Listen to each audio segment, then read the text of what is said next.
اتنی بھی ان کے پاس قوت اور طاقت ہے، ان سے مت ڈرو۔ لیکن ہم ڈر رہے ہیں، ہم تو لیٹے ہوئے ان کے سامنے کہ نہیں نہیں ہم نہیں مقابلہ کر سکتے، ہم نہیں مقابلہ کر سکتے۔ ہم ایک ہی کام کرتے، ریلیاں نکالتے ہیں، اپنے احتجاج ریکارڈ کرواتے ہیں، چاہے وہ ہمارے ملک کا پرائم منسٹر ہو اور چاہے وہ ہمارے جیسا ایک عام سا بندہ ہو، بس کہہ دیا ہے۔ اصل بات یہ ہے جو آگے آ رہی ہے، فَلَا تَخَافُوهُمْ، تو تم ان سے مت ڈرو، وَخَافُونِي، اور مجھ سے ڈرو۔ بس یہ عقیدہ بنا لو، پھر کوئی دنیا کی طاقت تمہارا کچھ نہیں بگاڑ سکتی۔ وَخَافُونِي، اور مجھ سے ڈرو، ان کنتم مؤمنین، شرط یہ ہے کہ اگر تم ایمان والے ہو۔ جو ایمان ہونے کے باوجود مسلمانوں کے سامنے نہیں آئے بلکہ وہ بھاگ کے مکہ چلے گئے، تو یہ اللہ تعالیٰ کی طرف سے ایک بہت بڑی نعمت تھی، بہت بڑا فضل تھا، اور یہ اس کلمہ کی برکت تھی۔ اب اس سے اندازہ کر لو کہ جب انسان پوری طرح اللہ پہ توکل اور بھروسہ کر لیتا ہے تو پھر اللہ بھی مدد کرتا ہے۔ ان الحمد للہ وحدہ،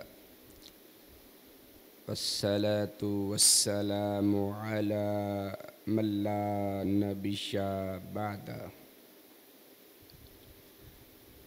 اما بعد، فاعوذ باللہ السمیع العلیم من الشیطان الرجیم، من ہمزہ ونفخہ ونفثہ، بسم اللہ الرحمن الرحیم۔ سورہ آل عمران مدنیہ، چوتھا پارہ، آیت نمبر 174 اور 175۔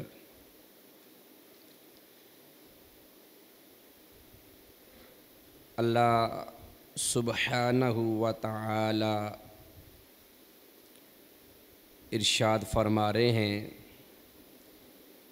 فَانْقَلَبُوا بِنِعْمَةٍ مِّنَ اللَّهِ وَفَضْلٍ لَّمْ يَمْسَسْهُمْ سُوءٌ وَاتَّبَعُوا رِضْوَانَ اللَّهِ وَاللَّهُ ذُو فَضْلٍ عَظِيمٍ۔ انما ذلكم الشیطان یخوف اولیاءہ فلا تخافوهم وخافون ان کنتم مؤمنین۔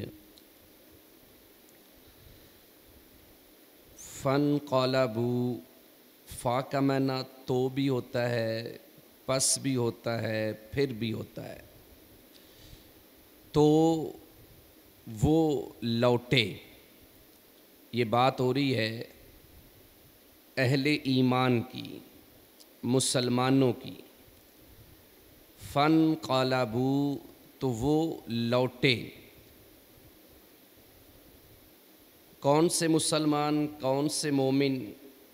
اگر پچھلی آیات کو ہم ذہن میں رکھیں تو بات یہ ہوئی تھی کہ جنگ احد کے اگلے دن مسلمانوں کو یہ اطلاع ملتی ہے کہ کفار دوبارہ مسلمانوں پر حملہ کرنے کے لیے تیاری کر رہے ہیں، پلاننگ کر رہے ہیں۔ اور ہوا کچھ یوں تھا کہ جب میدان احد سے کفار چلے گئے، بھاگ گئے، حالانکہ جس وقت وہ میدان کو چھوڑ کے بھاگے اس وقت مسلمان بظاہر کمزور دکھائی دے رہے تھے، اور کفار اس وقت بڑی طاقت کے ساتھ مسلمانوں کو شہید کر رہے تھے۔ لیکن اللہ کی طرف سے ایسی کوئی بات ان کے دل میں آئی کہ یہ میدان چھوڑ کے خود ہی بھاگ گئے۔ اور جاتے جاتے انہوں نے یہ اعلان کیا کہ اگلے سال پھر ہم آئیں گے۔ لیکن مدینے سے جب کافی دور نکل گئے تو اس وقت انہوں نے جا کے سوچا کہ ہم سے تو بڑی غلطی ہو گئی ہے کہ ہم تو پوری طرح مسلمانوں پر قابو پا چکے تھے، مسلمانوں کو شہید کر رہے تھے، تو ہمیں مکمل طور پر مسلمانوں کا صفایا کر دینا چاہیے تھا، لیکن ہم سے یہ حماقت ہوئی، غلطی ہوئی، لہٰذا اب دوبارہ حملہ کرتے ہیں۔ جب یہ پلاننگ اور یہ منصوبہ بندی کا علم رسول پاک صلی اللہ علیہ وآلہ وسلم کو ہوا تو رسول اللہ صلی اللہ علیہ وآلہ وسلم نے فوراً صحابہ کرام رضوان اللہ علیہم اجمعین کو کہا کہ بھئی ان کی سرکوبی کے لیے، ان کے تعاقب کے لیے، ان کا پیچھا کرنے کے لیے کون لوگ جائیں گے؟ تو میں نے آپ کو صحیح بخاری کی حدیث جو حضرت عائشہ رضی اللہ تعالیٰ عنہا سے مروی ہے اور حضرت عروہ بن زبیر رضی اللہ تعالیٰ عنہما کو وہ بتا رہی ہیں کہ بھئی اس وقت 70 لوگ جو زخمی تھے، تھکے ہوئے تھے، جو ہی رسول اللہ کا حکم سنا تو وہ ان کے پیچھے نکلے، اور ایک جگہ ہے حمراء الاسد، مدینے سے 8 کلومیٹر دور یا مدینے سے 8 کلومیٹر کے فاصلے پر، وہاں تک یہ 70 لوگ پہنچے۔ اور اس سے پہلے بھی یہ بات ہوئی کہ جب مسلمانوں کو علم ہوا کہ کفار دوبارہ حملہ کرنے والے ہیں تو مسلمانوں نے ایک جملہ، ایک کلمہ ایسا کہا جس کی طاقت کا اظہار اگلی آیت میں اللہ تعالیٰ فرما رہے ہیں، اور وہ جملہ اور کلمہ کیا تھا؟ حسبنا اللہ و نعم الوکیل، کہ ہمیں اللہ کافی ہے اور وہ بہترین کارساز ہے۔ اور یہ بھی حدیث میں نے آپ کو سنائی تھی صحیح البخاری کی، سیدنا عبداللہ بن عباس رضی اللہ تعالی عنہما کی سند سے، کہ مسلمانوں نے اور پیغمبر علیہ السلام نے جب یہ کلمہ پڑھا اور یہ کلمہ اپنی زبان سے ادا کیا تو وہ دشمن جو مسلمانوں پر حملہ کرنے کی پلاننگ کر رہا تھا وہ اپنے منصوبے کو ترک کرتا ہے اور مکہ کی طرف پلٹ جاتا ہے۔ اور اس حدیث میں یہ بھی انہوں نے کہا کہ اس جملے کی اور اس کلمہ کی اتنی قوت ہے کہ جب حضرت ابراہیم علیہ السلام کو آگ میں ڈالا گیا تو انہوں نے بھی یہی کلمہ پڑھا اور اللہ نے ان کو آگ سے بچا لیا، اور اس کا ذکر آگے آ بھی رہا ہے۔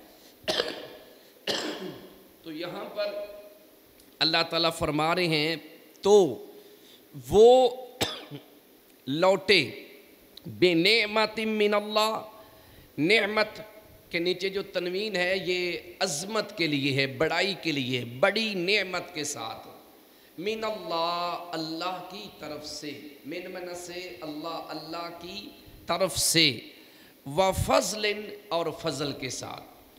تو وہ اللہ کی طرف سے بڑی نعمت اور فضل کے ساتھ لوٹے۔ کون؟ وہ جو 70 صحابہ کفار کے تعاقب میں ان کے پیچھے حمراء الاسد جگہ تک پہنچے تھے۔ تو یہ اللہ کے فضل اور اللہ کی طرف سے بڑی ایک نعمت ان کے اوپر ہوئی کہ کفار تعداد میں زیادہ ہونے کے باوجود مسلمانوں کے سامنے نہیں آئے بلکہ وہ بھاگ کے مکہ چلے گئے۔ تو یہ اللہ تعالیٰ کی طرف سے ایک بہت بڑی نعمت تھی، بہت بڑا فضل تھا، اور یہ اس کلمہ کی برکت تھی۔ اب اس سے اندازہ کر لو کہ جب انسان پوری طرح اللہ پہ توکل اور بھروسہ کر لیتا ہے تو پھر اللہ بھی مدد کرتا ہے۔ جب مشکل وقت میں، پریشانی کی حالت میں انسان صرف اور صرف اللہ کو پکارتا ہے تو پھر اللہ کیا کرتا ہے؟ مدد کرتا ہے۔ لہٰذا اس جملے کی اور اس کلمہ کی یہ برکت ہے کہ اللہ نے اپنا فضل بھی کیا، اپنی نعمتیں بھی عطا کی، اور یہ بڑی کہہ لو کہ بغیر کسی تکلیف کے واپس پلٹائے۔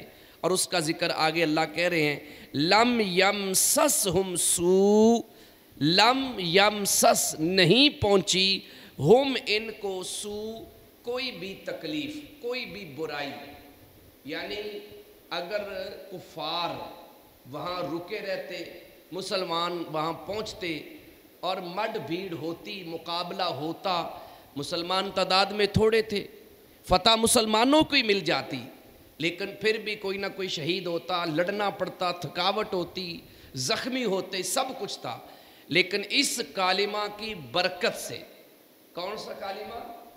حسبنا اللہ و نعم الوکیل، یعنی جب بھی پریشانی آئے، جب بھی مشکل آئے، یہ کلمہ ہماری زبان سے ادا ہونا چاہیے۔ اور ویسے بھی اس کلمہ کو اگر ہم اپنے وظیفے میں شامل کر لیں، ذکر و اذکار کے اندر شامل کر لیں، جس طرح سورہ التوبہ کی بالکل آخر میں جو آیات ہیں، غالباً آیت نمبر 128، حسبی اللہ، وہ والی جو آیت ہے اس کو بھی وظیفے میں شامل کر لیں تو یہ بڑی کمال کی باتیں ہیں۔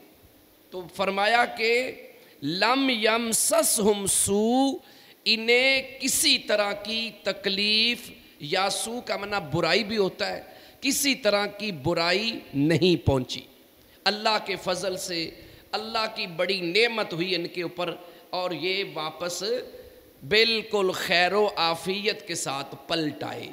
یہ ہے اصل اس کلمہ کی برکت۔ اور آگے اللہ فرماتے ہیں وَاتَّبَعُوا رِضْوَانَ اللَّهِ، اور انہوں نے اللہ کی رضا کی پیروی کی۔ اللہ اکبر، کہ دیکھو اللہ کے پیغمبر علیہ السلام جب کہہ رہے ہیں کہ بھئی چلو ان کے تعاقب میں، تو کہہ سکتے تھے نا کہ نہیں بھئی تھکے ہوئے ہیں، زخمی ہیں، کوئی بہانہ بنا سکتے تھے۔ اور اس میں بھی ایک بڑی بات جو ہم پیچھے پڑھ کے آئے ہیں کہ جب دشمن انہیں ڈرا رہا تھا نا، دھمکا رہا تھا، جو بات آگے بھی آ رہی ہے، تو بجائے ڈرنے کے ایمان والوں کا ایمان اور بڑھ گیا، بجائے اس کے کہ وہ دشمن سے ڈر جاتے، وہ اور ایمان میں مضبوط ہو گئے۔ گویا کہ دشمن کے چیلنج نے مسلمانوں کو ایمان میں اور مضبوط کر دیا۔ اور آج جب ہمیں کفار چیلنج کرتے ہیں تو ہم پہلے سے بھی نیچے لیٹ جاتے ہیں۔ یہ ہماری حالت ہے کہ بس بھئی اگر ہم نے امریکہ کے خلاف کوئی بات کی، اگر ہم نے غیر مسلموں کے خلاف کوئی بات کی، تو پھر ہم بچ نہیں سکتے۔ یہی ہمارے ساتھ ہوتا آیا ہے۔ پاکستان بننے سے لے کر اب تک ایک ہی بات ہماری زبان پر ہے کہ نہیں، امریکہ کے خلاف نہیں بولنا۔ وہ جاتے جاتے، یعنی انگریز جاتے جاتے ایسے بندے اپنے چھوڑ گیا ہے، یہ جتنے جگیردار اور وڈیرے ہیں یہ ان کے پالے ہوئے ہیں، ان کو مربے دے گئے، زمینیں دے گئے، سارا کچھ دے گئے، اور یہی ہمارے اوپر حکومتیں کر رہے ہیں، اور ان کے دل و دماغ میں وہ ایک ہی بات ڈال کے گئے کہ بس ہمارے خلاف نہیں بولنا، اور اگر کوئی بولے بھی تو انہیں بھی چپ کروانا، یہ تمہاری ذمہ داری ہے، تمہیں ہم یہ ٹکڑے ایسے ہی نہیں دے کے جا رہے۔ بھئی یہ ٹکڑے ان کے باپ کی ملکیت تھوڑی تھی، یہ ہماری تو زمینیں تھی، ہمارا ہی تو سب کچھ تھا، وہ تو قابض ہو گئے تھے، اور قابض ہو کے تو جاتے جاتے انہوں نے یہ کام کر دیا۔ تو بہرحال اللہ تعالیٰ فرماتے ہیں کہ ایمان والے ہر وقت اللہ کی رضا کی اتباع کرتے ہیں، کہ جس کام میں ہمارا اللہ راضی ہم وہی کام کریں گے۔ اس لیے فرمایا وَاتَّبَعُوا، اور انہوں نے پیروی کی، اتباع کی، رضوان اللہ، اللہ کی رضا کی۔ اصل بات یہ ہے، کوئی لوگ دنیا کو راضی کرنے کے لیے کام کرتے ہیں، دنیا کو خوش کرنے کے لیے کام کرتے ہیں، لیکن مومن جو بندہ ہوتا ہے، مسلمان جو ہوتا ہے، اور خاص کر وہ مسلمان جس کا عقیدہ توحید ہوتا ہے، وہ کام کرے گا تو صرف اللہ کی رضا کے لیے۔ اللہ کی رضا کے بغیر اس کو پتہ ہے میں نے کوئی بھی کام کیا، کوئی بھی عمل کیا تو مجھے اس کا فائدہ نہیں ہوگا۔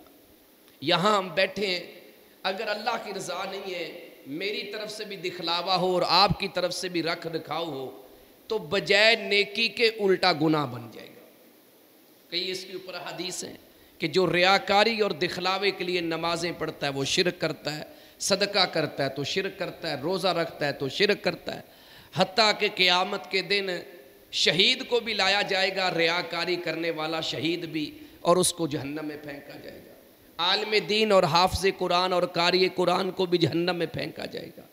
اور پھر اسی طریقے سے وہ بندہ جو صدقہ خیرات کرتا ہے، سخی ہے لیکن ریاکاری کرتا ہے، یعنی دنیا کی نظر میں بڑا سخی ہے لیکن ریاکار ہے، جہنم میں چلا جائے گا۔ تو بہرحال اللہ کی رضا جو ہے یہ بہت ضروری ہے۔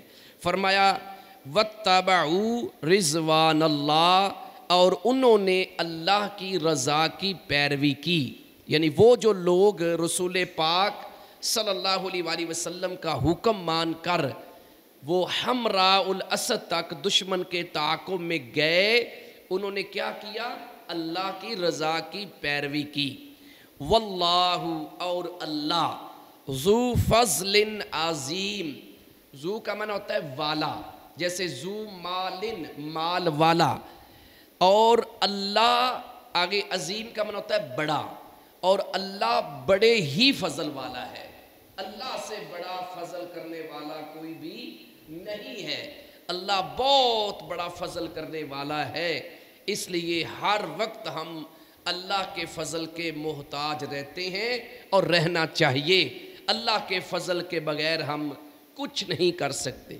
فضل کا معنی رحمت بھی ہے کہ اللہ کی رحمت کے بغیر کچھ ممکن نہیں ہے، حتیٰ کہ روز قیامت جنت بھی اللہ کی رحمت سے ملے گی۔ یہ ذہن میں رکھنا ہے، یہ جو ہم سارے اعمال کرتے ہیں یہ اللہ کی رضا کا ذریعہ ہیں، اور جب اللہ راضی ہو جاتا ہے تو پھر اللہ اپنا فضل اور رحمت کرتا ہے۔ پیارے پیغمبر علیہ السلام نے فرمایا کہ قیامت کے دن کوئی بھی شخص اللہ کی رحمت کے بغیر جنت میں داخل نہیں ہوگا۔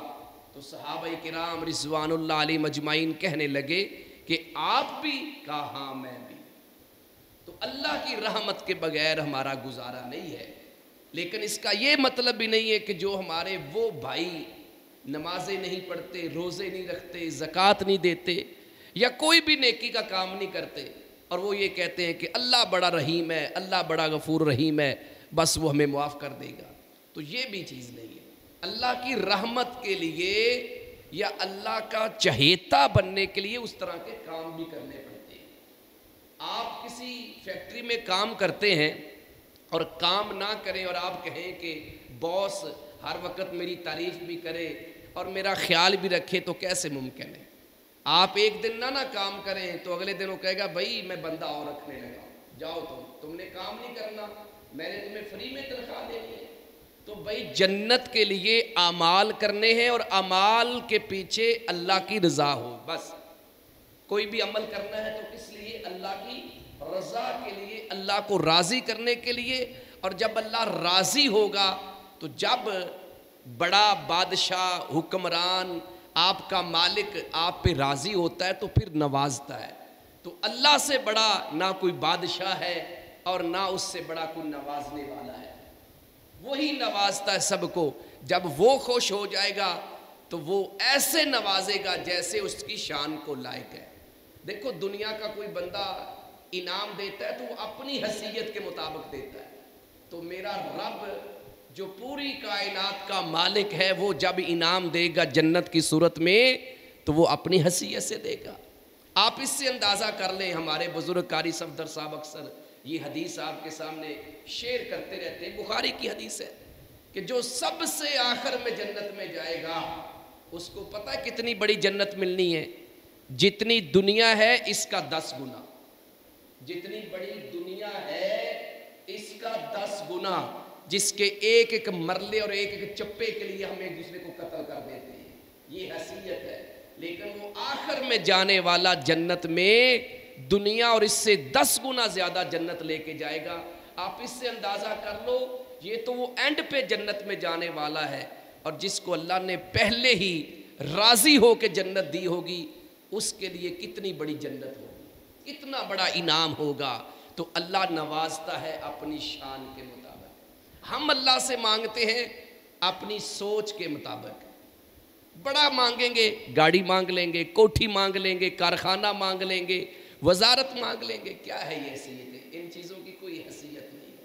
اصل چیز ہے اللہ سے جنت مانگنا اور اللہ سے سوال کرتے رہنا۔ آگے اللہ فرماتے ہیں انما، یہ بڑی اہم بات ہے، نہایت ہی اہم بات ہے یہ سمجھنے والی۔ فرمایا انما، اس کو ویسے کلمہ حصر کہتے ہیں، کسی بات میں تاکید پیدا کرنے کے لیے یہ لفظ استعمال ہوتا ہے انما، یعنی لفظی اس کا معنی بنتا ہے سوائے اس کے نہیں، مطلب یہ اس کے بغیر کوئی اور چیز ہے ہی نہیں ہے۔ ذالکم الشیطان، یہ شیطان ہے، یہ تو شیطان ہی ہے، کیا کرتا ہے؟ یخوف، وہ ڈراتا ہے، یہ تو شیطان ہی ہے، کیا کرتا ہے؟ ڈراتا ہے۔ خوف یخوف کا معنی ہوتا ہے ڈرانا، وہ ڈراتا ہے اولیاءہ، اپنے دوستوں سے۔ اب اندازہ کر لو، اب اس کا لنک دیکھیں اس بات کے ساتھ، وہ بات کون سی ہے جو آیت نمبر 173 میں بیان ہوئی ہے؟ جب لوگوں نے یعنی منافقین نے، یہود و نصارہ نے، اسلام دشمن عناصر نے جب مسلمان مومنوں سے جو ایک دن پہلے احد کے میدان سے تھک ہار کے واپس پلٹے ہیں، زخمی ہو کے واپس پلٹے ہیں، ان کو دھمکا رہے تھے کہ لوگ تمہارے خلاف جمع ہو چکے ہیں، ان الناس قد جمعوا لکم، کہ لوگ تمہارے خلاف جمع ہو چکے ہیں، فخشوہم، پس تم ان سے ڈر جاؤ۔ اب یہ ہے بات کہ شیطان اپنے دوستوں سے یعنی اپنے دوستوں کے ذریعے اپنے ہی دوستوں سے ڈراتا ہے۔ گویا کہ جو منافق ہوتا ہے، مشرک اور کافر ہوتا ہے، وہ شیطان بھی ہوتا ہے اور شیطان کا دوست بھی ہوتا ہے۔ کیا ہوتا ہے؟ شیطان بھی ہوتا ہے اور شیطان کا دوست بھی ہوتا ہے۔ تو یعنی شیطان اپنی حالت میں، اپنی شکل میں ہر جگہ ہمارے سامنے نہیں ہوتا، بلکہ انسان کے اندر ایک شیطان ہوتا ہے جو ہمیں دین سے پھیرنے کی ہر وقت کوشش کرتا رہتا ہے۔ اللہ سبحانہ و تعالیٰ نے سورۃ الانعام کی آیت نمبر 112 میں اس کا ذکر کیا کہ ہم نے آج تک جتنے بھی انبیاء بھیجے ہیں ان کے دشمن انسان اور جنوں میں سے موجود رہے ہیں، اور ان کا بعض کو وہی کرتا ہے، ان کا بعض کو وہی کرتا ہے۔ وہی کا معنی ایک ہوتا ہے چپکے سے دل میں بات کو ڈالنا، تو شیطان بھی انسان کے دل میں وسوسے پیدا کرتا ہے۔ مثلا اس نے اپنے دوست کو جو انسان کی شکل میں ہے لیکن ہے شیطان کا ساتھی، شکل انسانوں والی ہے اور کام سارے شیطانوں والے ہیں، کیوں ہم اس بندے کو جو کسی کے درمیان لڑائی کرواتا ہے، جھگڑا کرواتا ہے، ادھر کی بات سن کے ادھر کرتا ہے، تو ہم کہتے ہیں یہ اس کی شیطانی ہے، شکل انسانوں والی ہے لیکن ہے شیطان۔ من الجنۃ والناس، اللہ نے اختتام اس کے اوپر کیا ہے کہ خبردار بھئی تمہارے دشمن جو ہر وقت تمہارے خلاف تیار رہتے ہیں وہ جنوں میں بھی ہیں اور شیطانوں میں بھی ہیں۔ تو اب یہاں پر جو بات ہوئی ہے کہ ہر نبی کے دشمن رہے ہیں انسانوں میں اور جنوں میں، اور ان کا بعض کی طرف وہی کرتا ہے، یعنی دل میں بات ڈالتا ہے، اور وہ پھر آگے دوسرے لوگوں کو جو ایمان لاتے ہیں ان کو ڈراتے اور دھمکاتے ہیں۔ تو یہاں پر اللہ نے کہا یہ شیطان ہی ہے جو اپنے دوستوں سے ڈراتا ہے، اپنے دوستوں سے ڈراتا ہے۔ اب دیکھو جو پیچھے بات آئی ہے آیت نمبر 173 میں، وہاں ڈرانے والے کون تھے؟ منافقین، کہ تم ان سے ڈر جاؤ۔ تو لہٰذا جو ڈرانے والے تھے، جو ڈرا رہے تھے، وہ بظاہر تھے انسان، لیکن حقیقت میں وہ شیطان کے دوست ہیں، اور شیطان نے ان کے دل میں یہ بات ڈالی کہ تم مسلمانوں کو جا کے ڈراؤ کہ بھئی کافروں سے ڈر جاؤ۔ آپ اندازہ کر لو کہ شیطان کس طرح وار کرتا ہے، کس طرح وار کرتا ہے۔ جیسے ہم پیچھے سورہ البقرہ میں پڑھ کے آئے ہیں، سورۃ البقرہ میں یہ غالباً آیت نمبر 150 بنتی ہے، 150، اور اس میں واضح طور پہ یہ کہا گیا کہ جو لوگ ظلم کرنے والے، کفر کرنے والے، شرک کرنے والے ہیں، وہ کہتے ہیں ہم سے ڈرو، ہم سے ڈرو۔ اللہ کہتا نہیں، ان سے نہ ڈرو، فخشونی، مجھ سے ڈرو، ان سے نہیں ڈرنا، مجھ سے ڈرنا ہے۔ اور یہاں بھی اللہ نے یہی بات کی ہے، یہ شیطان ہی ہے جو اپنے دوستوں سے ڈراتا ہے، یعنی ان کے ذریعے تمہیں ڈراتا ہے۔ فلا تخافوہم، سو یا پس یا تو، دونوں تینوں ترجمے ہو سکتے ہیں، تو تم ان سے نہ ڈرو، حکم دے دیا ان سے نہیں ڈرنا۔ بھئی کیا کر لے گا؟ اللہ سے زیادہ کسی کے پاس طاقت ہے، قوت ہے؟ اگر ہے تو پھر ڈر جاؤ، اگر نہیں ہے تو پھر ایمان اور یقین رکھو کہ ساری دنیا مل کے بھی تمہارا ایک بال بھی نہیں اکھاڑ سکتی، ایک بال بھی۔ سنن ترمذی کی روایت ہے، اللہ کے پیغمبر علیہ السلام کے پیچھے سیدنا عبداللہ بن عباس رضی اللہ تعالی عنہما سواری پہ بیٹھے ہوئے ہیں، بچے تھے اس وقت، کیونکہ حدیث کے الفاظ بتا رہے ہیں، اور ویسے بھی جب پیارے پیغمبر علیہ السلام کی وفات ہوئی ہے تو اس وقت 13 سال عمر تھی، تو 13 سال کا بھی بچہ ہی ہوتا ہے، بالکل چھوٹے تھے۔ آپ نے ان کو چند وصیتیں کی، نصیحتیں کرتے کرتے آپ نے ایک بات یہ بھی کی کہ آپ نے جب بھی مدد مانگنی ہے تو صرف اللہ سے مانگنی ہے، جب بھی مدد مانگنی ہے تو کس سے مانگنی ہے؟ اللہ سے مدد مانگنی ہے۔ اور پھر اس حدیث میں چلو آغاز میں یہ کہا کہ اے لڑکے تو اللہ کے حقوق کا خیال رکھ، اللہ تیرا خیال رکھے گا۔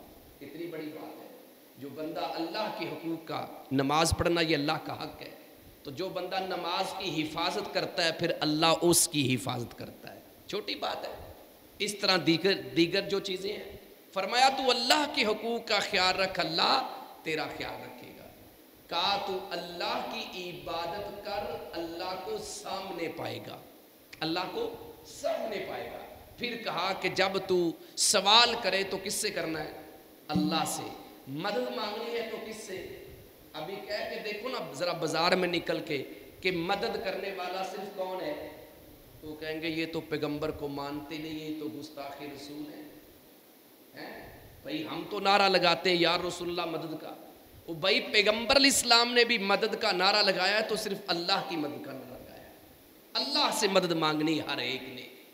اور اس کے بعد جو بات کی وہ بڑی اہم ہے، اللہ کے پیغمبر علیہ السلام نے کہا اے میرے بچے، اے لڑکے، یاد رکھنا اگر ساری دنیا مل کے تمہیں نفع پہنچانا چاہے تو اتنا ہی نفع پہنچا سکتی ہے جتنا اللہ نے تیری قسمت میں لکھا ہے۔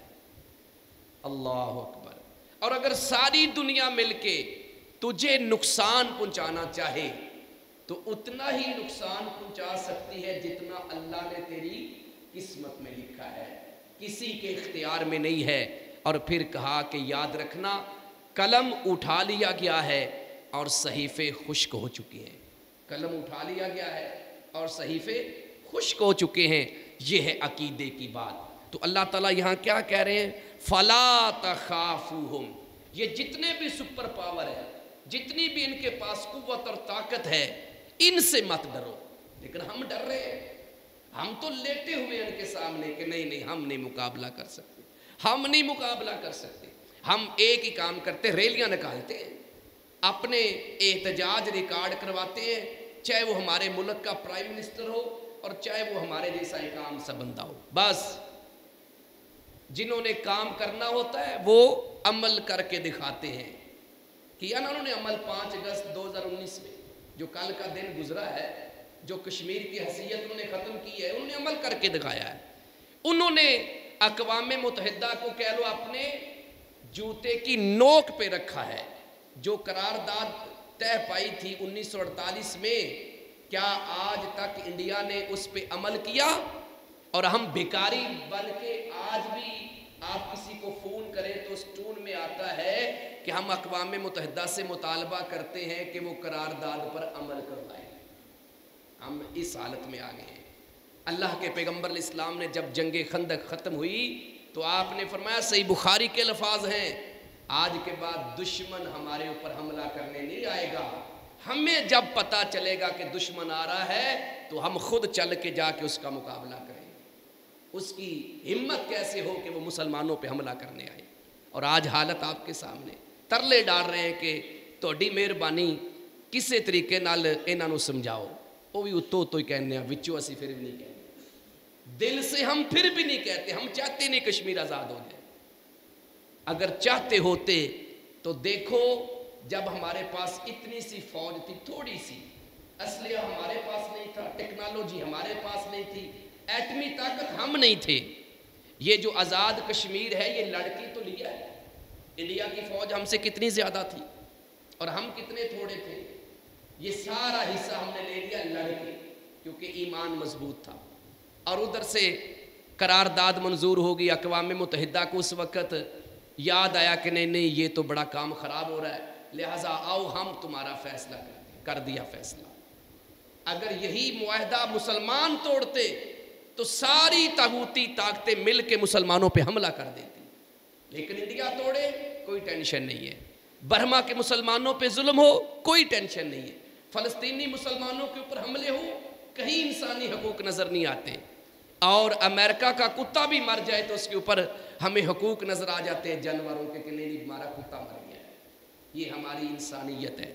بہرحال اللہ نے واضح طور پہ یہ کہہ دیا ہے، اصل بات یہ ہے جو آگے آ رہی ہے، فَلَا تَخَافُوهُمْ، تو تم ان سے مت ڈرو، وَخَافُونِي، اور مجھ سے ڈرو، بس یہ عقیدہ بنا لو، پھر کوئی دنیا کی طاقت تمہارا کچھ نہیں بگاڑ سکتی، وَخَافُونِي، اور مجھ سے ڈرو، ان کنتم مؤمنین، شرط یہ ہے کہ اگر تم ایمان والے ہو، جو ایمان والا ہوگا وہ امریکہ سے نہیں ڈرے گا، جو ایمان والا ہوگا وہ روس سے نہیں ڈرے گا۔ او بھائی تمہارے سامنے زندہ مثال ہے، چلو صحابہ اکرام کے واقعات تو ہم نے آنکھوں سے نہیں دیکھے، قرآن سے پڑھے، حدیث سے سنے، ایمان تو ان پہ 100% ہے، اگر نہیں ایمان رکھیں گے تو مسلمان نہیں رہیں گے۔ افغانستان کو دیکھیں، جو حال روس کے ساتھ کیا ہے، جو حال امریکہ کے ساتھ کیا ہے، تاریخ میں کبھی آپ نے سنا ہے؟ نہتے لوگ، بھئی چند گنے ہیں نا، ٹیکنالوجی تو کوئی نہیں تھی، ایٹم بم تو ان کے پاس نہیں تھے، اوپر سے حملہ کرنے کے لیے ڈرون تو ان کے پاس نہیں تھے، لیکن ڈٹے رہے ہیں۔ بات وہی ہے کہ ان کے دل میں ڈر تھا تو صرف اللہ کا تھا، اس لیے کہ وہ پکے مومن تھے اور ہمارے اندر منافقت ہے۔ اگر ہمارے اندر بھی اس لیول کا ایمان آ جائے تو کشمیر ایک دن کا کام ہے، ایک دن کا کام۔ ہم نے تو کارگل فتح کرنے کے باوجود پلیٹ میں رکھ کے دیا اور 10,000 اپنے نوجوان شہید کروا لیے، اعلان بغاوت کر دیا، نہیں یہ تو آرمی کے لوگ ہی نہیں ہیں، یہ تو دہشت گرد ہیں جو اپنی مرضی سے اندر آ گئے ہیں، یہ ہماری حالت ہے۔ تو بہرحال یہ جو بڑی اہم باتیں اللہ تعالیٰ نے یہاں کی ہیں، آج کے دور میں بھی اسی ایمان، اسی جرت، اسی بہادری کی اور اسی قوت کے ساتھ دشمن کا مقابلہ کرنے کی ہمیں ضرورت ہے کہ ہم صرف اللہ سے ڈریں، ہمارے دلوں میں صرف اللہ کا ڈر اور خوف ہو اور اللہ پہ بھروسہ رکھیں، اللہ پہ توکل کریں۔ ظاہری اسباب استعمال کرنا یہ وقت کی ضرورت ہے، یہ پیغمبر علیہ السلام کی سنت ہے، لیکن اصل ڈر اللہ کا دل میں ہونا چاہیے۔ دنیا کی ساری طاقتیں مل کے بھی آپ کے خلاف کھڑی ہو جائیں، آپ کا عقیدہ یہ ہونا چاہیے کہ جب تک ہمارا اللہ نہیں چاہے گا یہ ہمارا ایک بال بھی نہیں اکھاڑ سکتے۔ تو دونوں آیات کا ترجمہ پھر سمجھ لیں، تو وہ اللہ کی طرف سے بڑی نعمت اور فضل کے ساتھ لوٹے کہ انہیں کوئی تکلیف نہیں پہنچی یا کوئی برائی نہیں پہنچی، اور انہوں نے اللہ کی رضا کی پیروی کی، اور اللہ بہت بڑے فضل والا ہے۔ یہ شیطان ہی ہے جو اپنے دوستوں سے ڈراتا ہے، پس تم ان سے مت ڈرو، یا تو تم ان سے مت ڈرو اور مجھ سے ڈرو، اور مجھ سے ڈرو اگر تم مومن ہو، اگر تم ایمان والے ہو۔ اللہ سبحانہ و تعالیٰ سے دعا ہے کہ اللہ سبحانہ و تعالیٰ مجھے اور آپ کو صحیح معنوں میں کتاب و سنت کی سمجھ عطا فرمائے۔ اللہ ہمیں اپنے عقائد کو مضبوط کرنے کی توفیق عطا فرمائے۔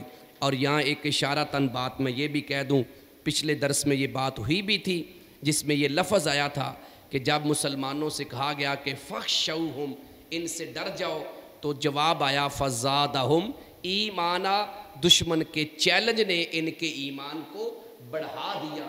تو میں نے اشارہ یہ کیا تھا کہ کچھ لوگوں کا یہ ذہن ہے، کلمہ پڑھنے والے باطل نظریات رکھنے والوں لوگوں کا، جیسے مرجیہ کا یا دیگر ایسے باطل فرقے، کہ ایمان لانے کے بعد ایمان نہ کم ہوتا ہے نہ بڑھتا ہے۔ ان کا یہ عقیدہ ہے کہ جو ایمان جبریل علیہ السلام کا ہے، جو ابو بکر علیہ السلام کا علیہ رضی اللہ تعالیٰ عنہ کا ہے، ہمارا ایمان بھی اتنا ہی مضبوط ہے۔ تو یہ بالکل غلط بات ہے، قرآن کے خلاف ہے، حدیث کے خلاف ہے، بلکہ ایمان کم بھی ہوتا ہے، بڑھتا بھی ہے۔ جو ایمان والے ہوتے ہیں، جو وہ نیکی میں بڑھتے جاتے ہیں، ان کا ایمان بھی بڑھتا جاتا ہے۔ اور امام بخاری رحمہ اللہ تعالیٰ نے صحیح بخاری کتاب الایمان کے پہلے چیپٹر کے اندر، پہلے باب کے اندر بات یہ کی ہے کہ ایمان جو ہے وہ کیا ہے، قول اور فعل ہے، وَيَزِيدُ وَيَنْقُصُ، وہ زیادہ بھی ہوتا ہے اور کم بھی ہوتا ہے۔ اور پھر اس کے اوپر متعدد قرآن کی آیات لے کے آئے ہیں۔ ان آیات میں سے ایک آیت یہ بھی لے کے آئے ہیں کہ فَخْشَوْهُمْ فَزَادَهُمْ ایمانا، جب لوگوں نے کہا کہ لوگوں سے ڈر جاؤ، کافروں سے ڈر جاؤ، تو مسلمانوں کا ایمان بڑھ گیا۔ اللہ سے دعا ہے کہ اللہ ہمیں بھی اپنے ایمان کو بڑھانے کے لیے زیادہ سے زیادہ محنت کرنے کی توفیق عطا فرمائے۔